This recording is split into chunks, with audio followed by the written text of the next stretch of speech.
আসসালামু আলাইকুম সবাইকে, Bengali sisters kitchen travel and blog থেকে। আজকে বৃষ্টি এখনও আসেনি, আসবে আসবে ভাব।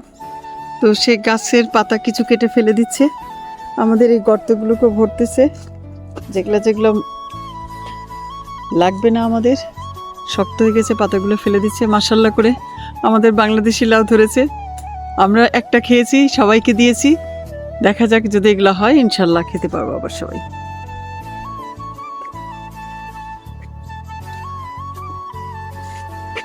এই জায়গাটা অনেক জাম হয়ে গেছে, তাই সে কেটে কেটে ফেলে দিচ্ছে। আমাদের সকালের নাস্তা আজকে ভাত ভাজা, রুটি ব্রেড কিছুই খেতে মন চাচ্ছে না, তাই ভাতকে ভেজে নিলাম। দেখাবো আর একদিন কিভাবে করলাম। চলে আসলাম সুপার মার্কেটে। সবসময় এসে আগে আমি ফুলগুলো দেখি কি নিতে পারবো না পারবো। এই ফুলগুলো আজকে আছে, বেশিরভাগই ফুলই শেষ। প্রথমেই ছিল ফুলকপি, ফুলকপিগুলো খুবই সুন্দর, আগে বেছে দুটা নিয়ে নিলাম। এদিকটার আমার কিছুই দরকার নাই, দরকার আমার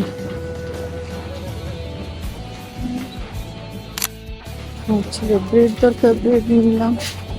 তারপরে হলো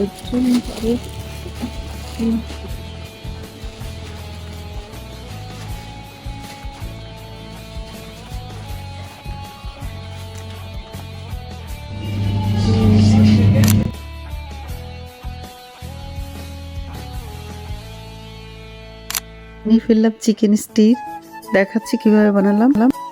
দিয়ে দিলাম রসুন কুচি, আদা কুচি,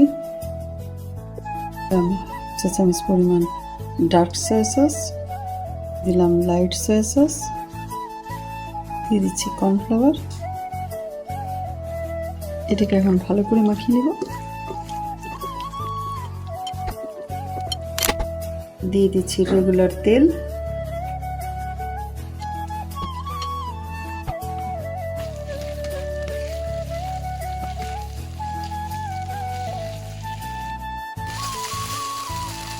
ভাজা হয়ে গেল মোটামুটি, উঠিয়ে দিচ্ছি।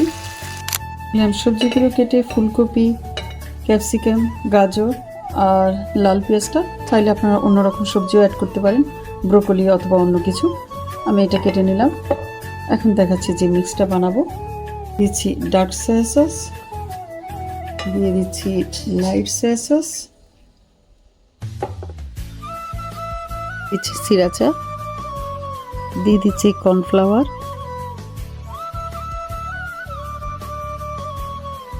দিয়ে দিচ্ছি ভেজিটেবল স্টক। এটা আমার ব্লক ছিল, সেটাই দিয়ে দিলাম। সাথে দিয়ে দিলাম একটু পানি।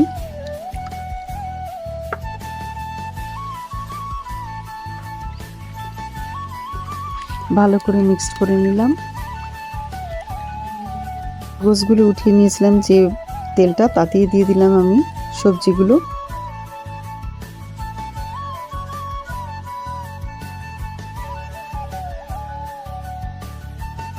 ভালো করে নাড়াচাড়া করে নিলাম, একটু সিদ্ধ হওয়া পর্যন্ত ওয়েট করলাম।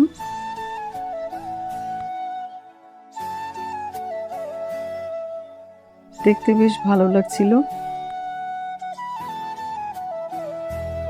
একটু হালকা ভাজা হয়ে গেছে, এখন আমি এর মধ্যে রোস্টটা অ্যাড করে দিব, চিকেনগুলোকে দিয়ে দেবো, যেটা আমি ভেজে রেখেছিলাম দিয়ে দিলাম।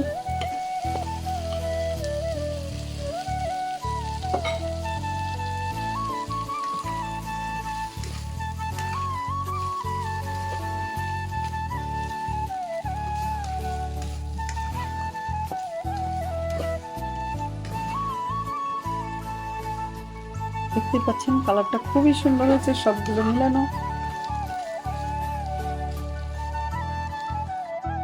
দিয়ে দিচ্ছি আমি সসটা ঢেলে, মিশ্রণটা দিয়ে নাড়তে নাড়তেই কালারটা সুন্দর হয়ে গেল। দিলাম স্প্রিং অনিয়ন আর সিজম সিডস। হয়ে গেল বাচ্চাদের জন্য বেস্ট ডিশ, আপনারাও বানিয়ে ফেলুন। আজকে তাহলে এই পর্যন্তই, আল্লাহ হাফেজ।